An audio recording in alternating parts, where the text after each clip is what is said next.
전기차 소식입니다. 러스트벨트 옛말 90조 원 투자분에 미 차 산업 화려한 부활. 재밌네요.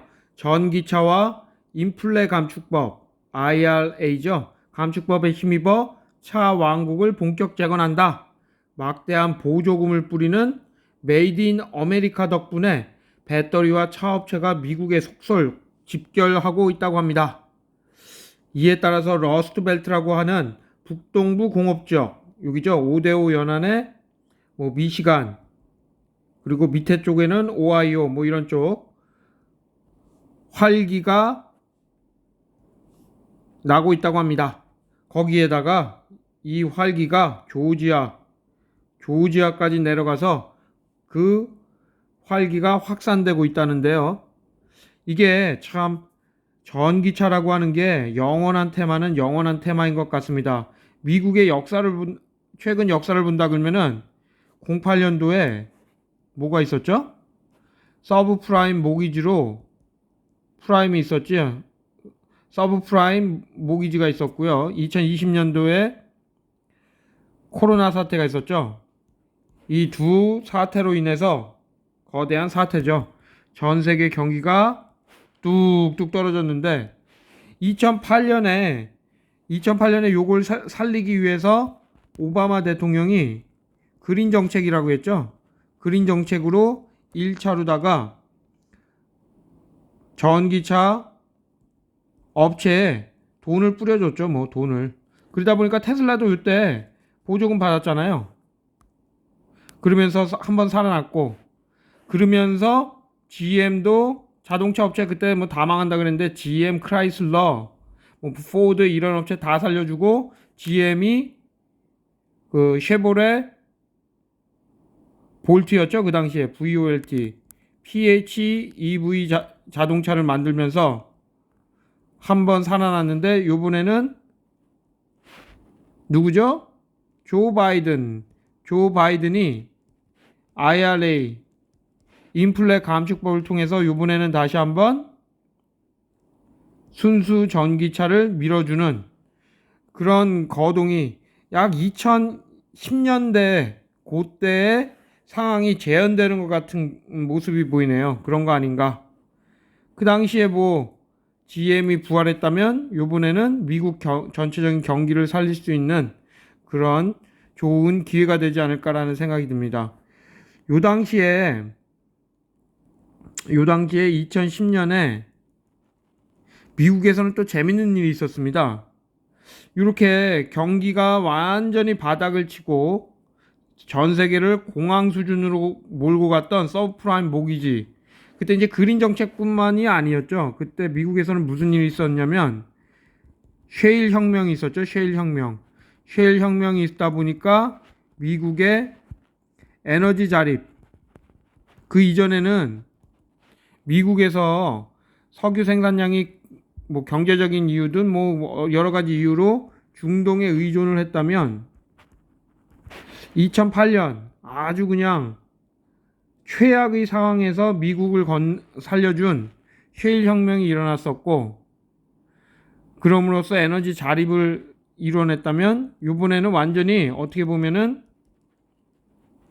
전기 시대로의 오일 시대에서 전기 시대로의 전환을 통해서 미국의 전반적인 자동차 산업을 다시 한번 부활시키는 그런 계기가 되는 거 아닌가 생각합니다. 일단 셰일 혁명을 살짝 보면 미국의 석유 생산량만 봐도 되는데 셰일 혁명이 여기 나와 있네요. 좋은 내용인데요. 셰일 혁명이 미국을 세계 최대의 산유국으로 만들어주는 그런 좋은 계기가 있었습니다. 그게 뭐냐면 이게 한 2008년대잖아요. 2008년에 미국 내 원유 생산량을 보면 1970년대 이후에 지속적으로 급감을 했죠. 지속적으로 급감을 하니까 필요한 에너지를 1970년대부터 2008년까지는 중동에 의존을 하게 됐고, 그러다 보니까 맨날 중동에 군대 보내갖고 이라크 때려 부시고 걸프전 있었죠. 걸프전 만들고 뭐 그게 다 에너지 안정적인 수급을 위해서 노력을 했는데 2008년에 아까 말씀드렸다시피 셰일 혁명이라는 게 쉽게 말해서 그 수직으로 그리고 수평으로 그 고압의 액체를 투사해서 셰일층에 숨어 있는 기름을 빼내는 기술인데요. 그게 2008년에 성공적으로 시연이 되면서 상업화가 적극적으로 되면서 뭐 2018년에는 러시아와 중동을 넘은 사우디를 넘은 세계 1위의 산유국이라는 그런 타이틀까지 갖게 된 거죠. 야, 미국은 참 이런 나라를 어떻게 이깁니까? 에너지 자립을 확보한. 그래서 예전에는 사회 시간에 그런 말 많이 들었잖아요. 미국은 자국의 기름을 뽑아 쓰는 게 아니라 외국에서 수입만 해온다.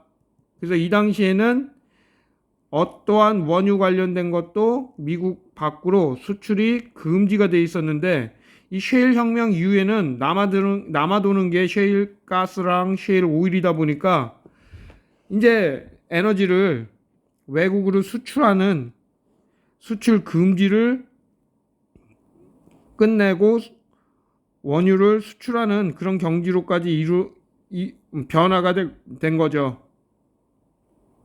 와, 이런 상황에서 이제는 2020년에는 여기가 한 20년 되겠네요. 2020년에는 다시 한번 커다란 코로나 위기가 있었는데 이번에는 완전히 새로운 에너지 자립을 가지는 전기 자동차로 아주 뽕을 뽑으려고 하는가 봅니다. 에너지 자립, 이제는 그 새로운 에너지인 전기를 가지고 전기차로다가 아주 그냥 뽑아내려고 하는 거죠. 미국이 아주 무섭네요. 그러다 보니까 IRA 법안을 통해서 엄청난 보조금까지, 재밌는 게 중국의 경우에는 2010년대경부터 정부 주도의 보조금을 줬지만 얘네도 뭐 돈이 미친 듯이 있는 게 아니니 2022년 현재 보조금을 삭감한다고 그런 얘기를 하지 않습니까? 미국은 딱 기다렸다가 전기차가 드디어 활개를 치고 빛을 보게 되니까, 만개를 하게 되니까 IRA 법을 통해서 보조금 뿌리면서 자동차 산업을 완전히 가져가려고 하는 그런 모습으로 해석이 됩니다. 그러다 보니까 아까 말했다시피 미국 공장에 여기 보이는 여기가 러스트벨트인데 5대5 연안에 미시간, 오하이오, 그리고 시카고, 일리노이스 이런 데가, 여기가 일리노이, 여기가 미시간, 그리고 여기가 오하이오, 그리고 이쪽에 뭐 뉴욕주 뭐 이렇게 되는데 여기가 완전히 러스트벨트로서 포드와 GM 등의 전통적인 완성차 공업지대였는데 그게 2008년도에 완전히 무너졌다가 다시 한번 살아나고 요번에 아주 그냥 만개 꽃을 피우는 거 아닌가 이런 생각이 듭니다. 그곳이 밑에 쪽에 조지아까지 늘어난다고 합니다. 여기는 현대차도 투자를 한다고 하는 것이 이 지역이죠. 그러다 보니까는 한동안 아주 그냥 썬벨트라고 해서 미국 남부 캘리포니아, 네바다, 텍사스, 테네시, 조지아 등 비교적 낮은 법인세율과 저임금, 무노조 문화를 가지고 있는, 그리고 이 썬벨트라는 건 좀 첨단 산업, 우주항공 이거 중심의 남부 지역이었는데 이제 한 번씩 돌아가나 보네요. 미국을 만들었던 러스트벨트 지역이 한물 갔을 때 첨단 우주항공 중심의 썬벨트가 떴고 다시 한번 러스트벨트가 뜨는 거 아닌가 이런 생각이 드네요. 하여튼간에 뭐 90조에 달하는 정부 보조금을 통해서 미국 내에서 자동차 산업의 부활을 알린다. 야, 이거 멋있는데요? 그래서 지금까지는 석유의 시대였다면 이제는 완전히 전기의 시대로 넘어가려고 하는, 그리고 또 이렇게 석유의 시대에서 전기 시대로 넘어갈 때 미국은 석유도 많으니까 기본적으로 석유가 많으니까 이런 게 가능하겠죠. 다만 전기차 시대 과연 넘어갈까 말까 했는데 이제는 보이는 거고, 2010년도에 시장에서 도로에서 전기차 한두 대씩 보이던 것이 이제는 뭐 깔리기 시작했죠. 이제 뭐 전기차가 10%, 20%, 결국 100%까지 가는 데는 얼마나 오랜 시간이 걸릴지 모르지만 이제는 석유의 시대는 가고 전기차 시대가, 내연기관 자동차의 시대는 가고 전기차 시대로 완전히 넘어가는 게 보이기 시작했습니다. 다만 이 전기차 시대로 넘어감에 있어서 우리의 현대와 기아가 아주 잘해주는 것 같습니다. 전통적인 강호였던 도요타와 혼다, 뭐 수소 연료 자동차 혹은 전기차 중에서도 PHEV에 또는 HEV에 소극적이었던 도요타와 혼다보다는 현대 기아가 점유율을 많이 가져가지 않을까 생각되고요. 좋은 소식이 있었죠. 미국 내 신차 판매율 2022년 기준 현대와 기아가 10%를 넘었다. 두 자릿수로.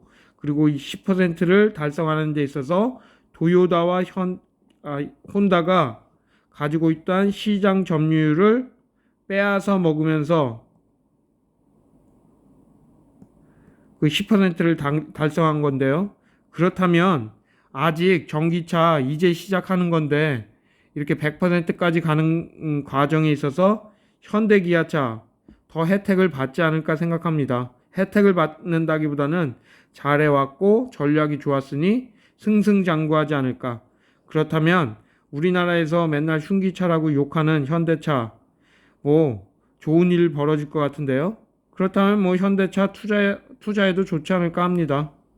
그리고 자동차와 관련된 부속 산업들 줄줄이 올라가겠죠. 큰형님 가는데 안 따라오겠습니까? 현대기아 관심 있게 보고 있습니다. 감사합니다.